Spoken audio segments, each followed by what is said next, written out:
जय भारत साथींनो, सत्यमेव जयते वार्तामध्ये आपले स्वागत आहे. संपूर्ण भारतभरात सुरू असलेल्या शेतकरी विधेयकासंदर्भातील पंजाब, हरियाणा, मध्य प्रदेश, महाराष्ट्र यासारख्या अनेक राज्यात अर्थात अनेक शेतकरी या बिलाच्या विरोधात आंदोलन करीत आहेत. या आंदोलनादरम्यान ज्या शेतकऱ्यांनी आत्महत्या केली व जे शेतकरी शहीद झाले त्या शेतकऱ्यांना आज 30 डिसेंबर रोजी संध्याकाळी 8 वाजता श्रद्धांजली सभा 90 फूट धारावी रोड, गोपीनाथ कॉलनी, अंबर हॉटेल धारावी येथे आयोजित करण्यात आली होती. या श्रद्धांजली सभेत विभागातील सामाजिक व राजकीय कार्यकर्ते राजू कोरडे, वंचित बहुजन आघाडीचे इक्बाल मनिहार, त्यासोबतच सामाजिक व राजनैतिक कार्यकर्ते उपस्थित होते. यावेळी धारावी वरिष्ठ पोलीस निरीक्षक यांचेही आभार मानण्यात आले.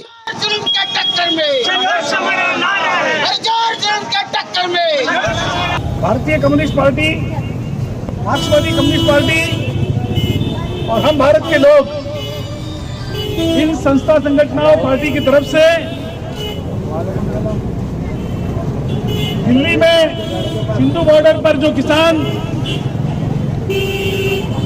फार्म एक्ट के विरोध में लड़ाई लड़ रहे हैं, उसमें जो लोग शहीद हो गए, उन शहीदों को अभिवादन करने के लिए आज ये सभा का आयोजन किया गया है.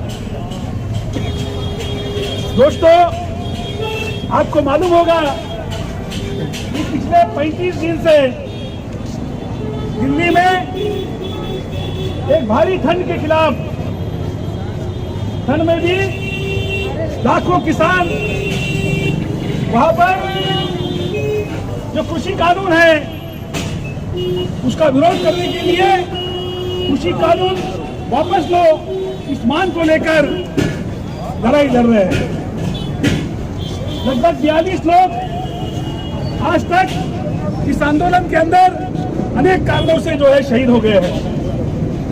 क्या है ये कृषि बिल, क्या है ये फार्म एक्ट, क्या है, इसको समझना होगा. दोस्तों, आपको मालूम होगा कि हमारे यहाँ पर इससे पहले एग्रीकल्चर प्रोड्यूस मार्केटिंग कमेटी, कृषि उत्पन्न बाजार समिति का कानून था. किसान मंडी में अपने अनाज को, अपनी सब्जियों को लेकर आता था और कानून के तहत वहां पर उसको एमएसपी यानी हमी भाव की गारंटी जो है वो वहां पर मिलती थी. और इसी के चलते आपको मालूम है कि हरियाणा और पंजाब के अंदर का किसान जो अनाज पैदा करता था, वो अनाज सरकार खरीदती थी और वो अनाज जो है फूड कॉर्पोरेशन ऑफ इंडिया की तरफ जाता था और गरीबों को राशन के ऊपर जो अनाज मिलता है वो उसका ही नतीजा था.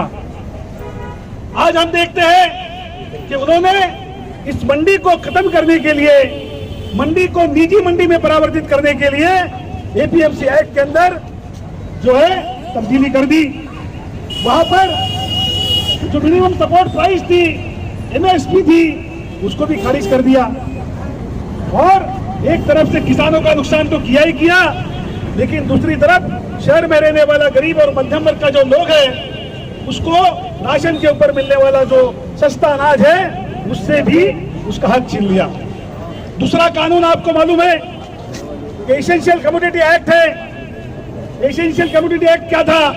तो एसेंशियल कमोडिटी एक्ट ऐसा था कि कोई भी सटोडिया जो है, कोई भी साठेबाजी मतलब गोडाउन के अंदर माल जो है वो भर कर नहीं रख सकता, स्टोरेज नहीं कर सकता एक लिमिट के बाहर, ऐसा एक कानून था. और स्टोरेज ज्यादा करेगा और बाद में जब शॉर्टेज आएगा तब उसको बाजार में लाएगा और उसकी कीमत बढ़ाएगा. इस तरीके का प्रतिबंध जो कानून में था वो प्रतिबंध निकाल दिया. तो प्रतिबंध निकालने के बाद क्या होगा? तो किसान जब फसल लेके आएंगे, किसान के पास कोई स्टोरेज नहीं होता.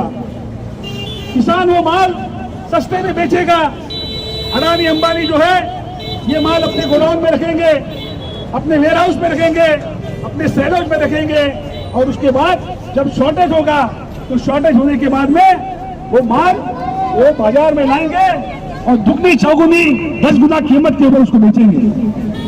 और ये किसानों के नुकसान के लिए नहीं है.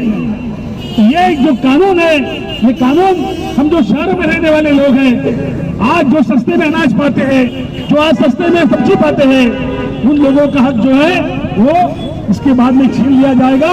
और आज अगर 100 रुपए में हमको कोई अनाज मिलता है तो उसका 500 रुपया, 600 रुपया, 800 रुपया, 1000 रुपया में देना पड़ेगा।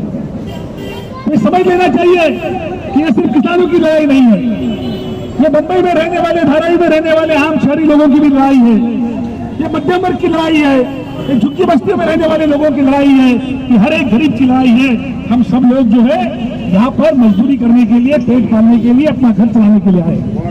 असल में हम सब लोग जो है वो किसान के ही बेटे हैं। तो ये किसान की लड़ाई के अंदर हमको साथ देना चाहिए, उसका समर्थन देना चाहिए। और वो जो शहादत देने वाले किसान हैं उनको श्रद्धांजलि देने के लिए ये कार्यक्रम यहाँ पर रखा गया है। मुंबई में सैकड़ों जगह रखा है। तीसरा कानून उन्होंने लाया उन्होंने कॉन्ट्रैक्ट फार्मिंग। कॉन्ट्रैक्ट फार्मिंग, ये कॉन्ट्रैक्ट फार्मिंग क्या है? तो दोस्तों आपको मालूम होगा कि ये कॉन्ट्रैक्ट फार्मिंग जो है वो सरकार ने कहा कि अभी किसानों को खेती करने की कोई जरूरत नहीं है।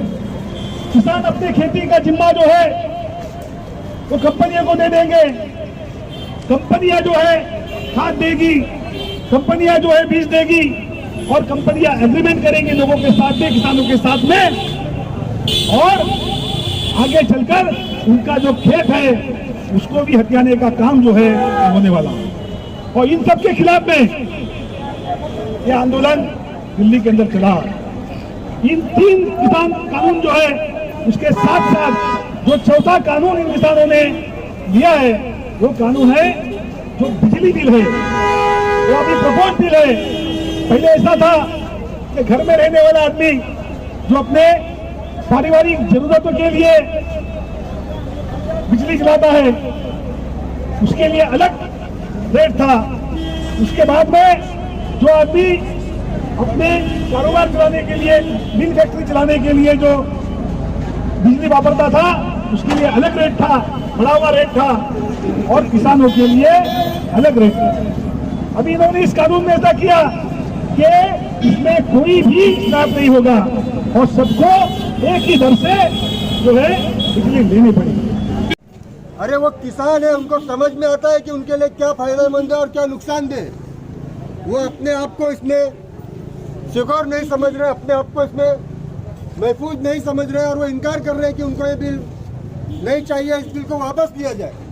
लेकिन केंद्र सरकार, नरेंद्र मोदी की बहरी सरकार, जो सिर्फ अडानी और अंबानी की आवाज़ सुनती है और उनके इशारे पे काम कर रही है, वो किसानों की जमीन को हथियाने के लिए, किसानों के फसल को अपनाने के लिए, बल्कि अपनी ही जमीन में किसान मजदूर बनकर काम कर रही, इस तरह की व्यवस्था लाने के लिए पूरी तरह से किसानों पर दबाव बनाने का काम कर रही है। लेकिन ये किसान है 1947 से लेकर 2020 तक जब भी किसान मैदान में आया है तो सरकारों को भागना पड़ा है। ये 47 में हा सर्व कंटेंट आपल्याला पाहायला मिळणार आहे सत्यमेव जयते वार्ता या यूट्यूब चॅनलवर, आणि लवकरात लवकर सबस्क्राईब करा सत्यमेव जयते वार्ता आणि बेल आयकॉनवर क्लिक करायला विसरू नका।